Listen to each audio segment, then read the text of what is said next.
Poison me as a kid? You won't believe how I ruin her. You wanna poison me? You won't believe how I ruin her. When I was pretty young, I did a lot of acting and a little bit of modeling. I wasn't a star, but my face was recognized often in the streets. I was the star child of the theater my mother put me in at a very early age, loved by everyone because I was, as well as being adorable, a really good kid.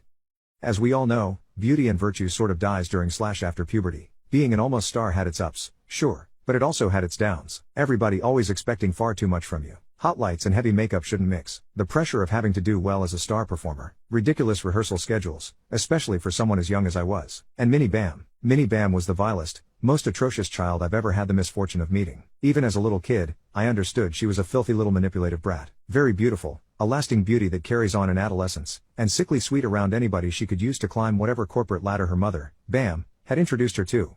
Minnie Bam and her mother was incredibly jealous of me for somewhat differing reasons. Bam hated me and despised my mother because I was a star and Minnie Bam wasn't. Minnie Bam hated me because her mother taught her to hate me in the most disgusting manner possible. Brace yourself, extreme hatred for this insane jerk is coming. Bam would tell Minnie Bam to her itty-bitty angelic whittle face that I was more talented, far more beautiful, better in every way compared to a good-for-nothing lump like Minnie Bam.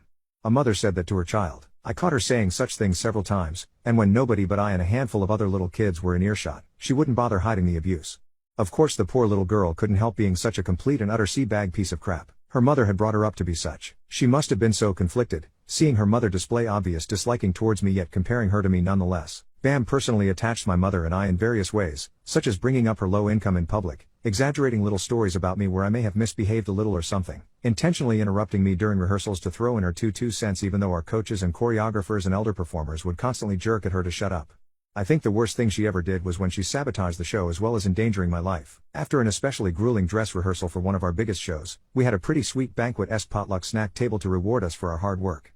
This snack table included a prawn ring. I effing love prawn. Bam somehow knew and made sure the prawn wasn't anywhere to be seen when I wasn't around. She'd run by me with the tray, saying she had got new dip for it or something every few minutes, luring me into her trap. Something definitely smelled fishy, get it? But I chose to ignore it, big mistake, and gorged myself. Turns out, the shrimp had gone bad a while ago and Jerk had been feeding me this poison for about 10 minutes before I noticed any pain or discomfort. I couldn't do the show the next day. Minnie Bam was my understand. Well played, Jerk, well played. But the straw that broke the camel's back was when Bam bribed Minnie Bam into ripping my costume to shreds. This was a private costume my mother and her tailor had worked on for weeks. When she was found sitting on the floor, shredding my dress with craft scissors she obviously couldn't have gotten her hands on without an adult. Such stuff is kept away for safety's sake. She claimed that she was tailoring the dress because it didn't fit her, and she was my understudy after all. Everybody has a costume built to fit them, even understudies. Jerk wasn't my understudy. I knew for a fact her mother had gotten her to do it. I could see the woman gloating a mile away. When everybody began to reprimand Minnie Bam, Mother of the Year got all defensive and cursed a bunch, took Minnie Bam's hand and walked away. Well, parents sit in a room off to the side to keep them out of the way. The room has a small, quaint pink and green kitchen, several uncomfortable worn-out fake leather sofas, a few tables and chairs, a bookshelf holding more magazines than books, you know the stuff. Conveniently, it also had a cloakroom and bathroom off to the side, with a window that opened just wide enough for me to crawl out of.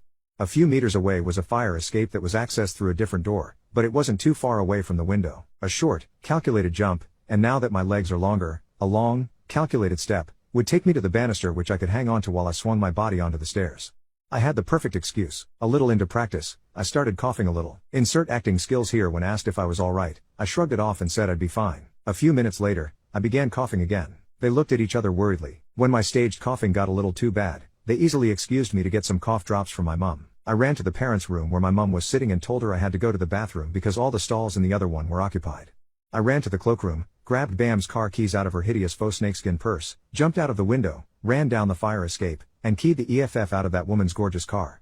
As if it wasn't quite enough, when I went to put the keys back, I had a better idea and flushed it down the toilet. Cherry on the ducking cake.